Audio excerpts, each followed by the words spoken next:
The first set of 2023 Amazing Defenders, to buy or not to buy? That is the very big question that we are going to ask and slightly answer today. So, Amazing Defenders introduce us to 3 brand new archetypes. Rescue Aces, which is all about a main deck boss monsters that can set you spells and traps directly from the deck, but they are obviously archetype specific. It does revolve around one card, and that is the Hydrant, so it is a very, very particular style of deck.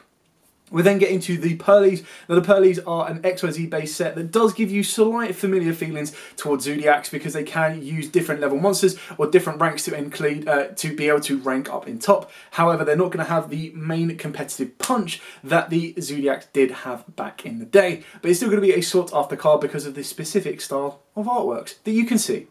Finally is the Mikanos, and the Mikanos are a ritual-based archetype which do look really, really kind of cool, and it does give you a different angle on how rituals are going to work. So it's definitely an interesting archetype to be looking into if you are a fan of just rituals in general. However, it has been a long time since we've seen a ritual deck. When you look at something like Drytrons, even those weren't pure rituals, and the last ones that were just pure rituals that did incredibly well were, of course, Necros. They've just been incredibly power crept for this type of format. What else is there? Well, there's also a lot of reprints as well. So before I dive headfirst into exactly what's got what and everything about it, Amazing Defenders is a set that is due out on the 18th of January, so next week, very, very shortly. Well, technically this week by the time this video goes out, and you'll be able to pick them up from your OTS stores, I believe, 2 days early. This set consists of ultra rares, super rares, rares, and of course 15 collector rares for you to add to your collection or increase the rarities of certain archetypes. So, what is the retail price of an Amazing Defender pack? Well, I believe they sit around about £3.99, which is about $4.50, nearly $5 a pack. And then you'll be looking at, I believe, 5 cards a pack, 4 of them being rares. One of them will end up being a super rare, collector rare, or ultra rare. Again, as we've seen previously, I believe it is 4 collector rares per case, give or take, which means it's 1 every 3 boxes that you want to be looking out for if you're trying to hunt down those specific collector rares. So we'll start off with the Rescue Aces. So the Rescue Aces themselves comprise, I believe, of 4 ultra rares, that being Hydrant, no surprise there, Turbulence, which is the main boss monster, no surprise there, Rescue, and Alert. It will then also comprise of, I believe, 2 collector rares and the total of 3 super rares, the rest being rares. So that's really kind of cool for the Hydrants themselves, or the Rescue Aces themselves. It's the archetype that I'm personally looking forward to the most. I think it's really kind of cool to have an archetype revolving around firefighters, I suppose, and we'll go through a couple of the effects. So we'll go through the main ones right now. So your Hydrant is probably your main card. So while you control a Rescue Ace monster other than itself, your opponent's monsters cannot target this card for attacks. It is a 0/0, so it is going to be the weak spot. Also, your opponent cannot target any this card with card effects. You can only use each of the following effects once per turn. You can activate 1 quick play spell card or trap card set by your Rescue Ace card's effect this turn it was set. During your main phase, you can add 1 Rescue Ace monster from your deck to the hand except itself. So you can see how important that is. And the reason that's so important is it does get you into your main boss monster of Turbulence. So you get to banish 2 Rescue Ace cards from your graveyard to special on this card from the hand. During your main phase, you can set up to 4 Rescue Ace quick play spells and or normal trap cards with different names from your deck. If another card or cards you control leaves the field by an opponent's card effect, you can target 1 card on the field and destroy it. You can only use each effect once per turn. Now this is the opposite to Hydrant, where it's a 3k boss monster. However, we only have 5 Rescue Ace spells and traps at the moment, and they aren't all exactly out there. So we start off with a field spell, which is Ace HQ. You could control, gain 500 attack and defense. During your main phase, you can normal summon 1 Rescue Ace monster in addition to your normal summoner set. You can only use this effect once per turn. Once per turn, you can target 4 of your Rescue Ace cards that are banished and or in your graveyard and shuffle them into the deck to draw 1 card. So it does give you the ability to recycle them. Now the 2 cards that are ultra rare is Rescue and Alert. So Rescue and Alert are both always treated as a Rescue Ace card. Rescue lets you target a Rescue Ace monster in your graveyard, or if you control Rescue Ace Hydrant, you can target a monster in your opponent's graveyard instead and special on it to your field. Alert lets you add a Rescue Ace monster from your graveyard to your hand, or if you control a Rescue Ace Hydrant, you get to add a Rescue Ace monster from your deck to the hand instead. Now obviously both of those cards are very, very good for the deck. However, because they resolve around going through the graveyard or not actually searching directly from the deck, it's very difficult to constantly be able to get to Rescue Ace Hydrant. You're kind of looking, well, I want to be playing Foolish Burial to then Foolish Burial that to then use Rescue to get it back to the hand.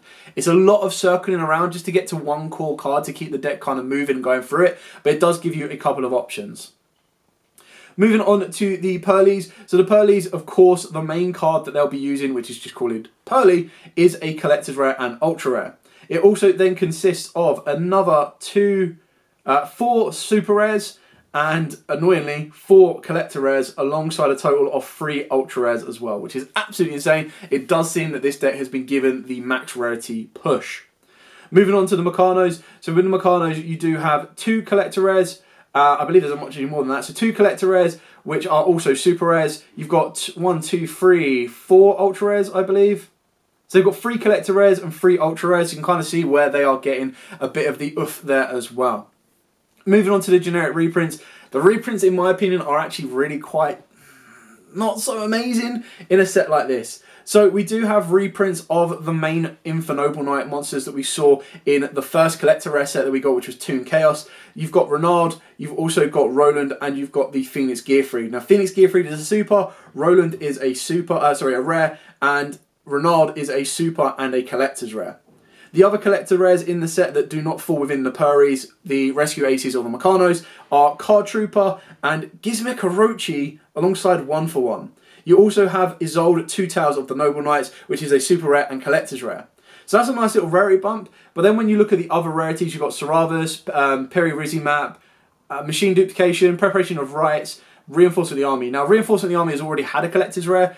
1-for-1 seems like the most logical choice of those, but I would have also liked to see Preparation of Rites, maybe even Machine Dupe, even though it's got an ulti, Limiter Removal, and of course Saravas as a Collector Rare as well.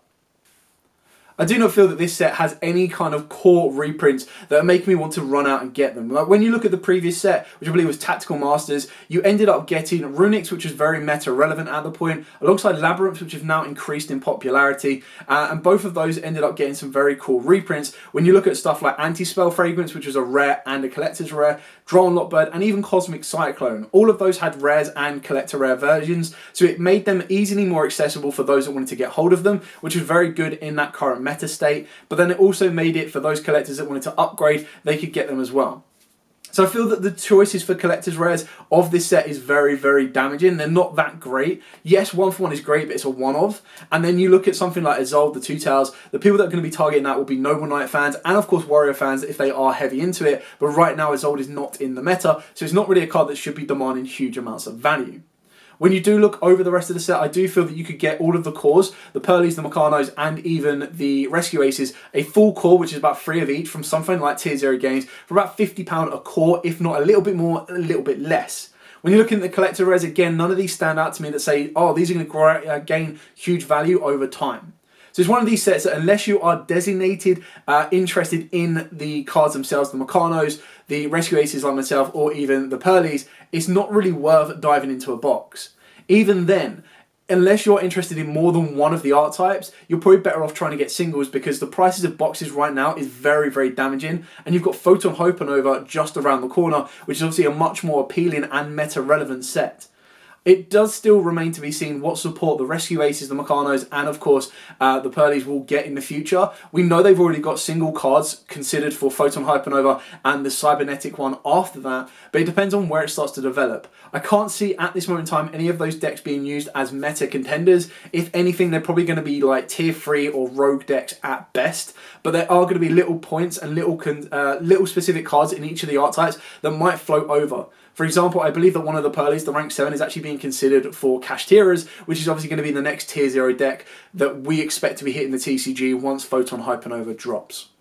One box for fun, one box for a bit of entertainment is always going to be worth it and supporting the local environment, but diving any further in my opinion, would be quite bad for a set like this, as it is, sadly, a not buy set for me, in my opinion. Anyway, that is only my opinion. If you want to go out and buy this set, by all means you can do so. I do always advise that you support your local environments. It's always good to keep your locals going and provide a bit of money going around in circulation that way. But then again, maybe save it for Photon Hypernova. Anyway, thank you so much for watching. Don't forget to like, comment, subscribe, share. Till next time, guys, as absolutely always, stay safe and, of course, happy dueling.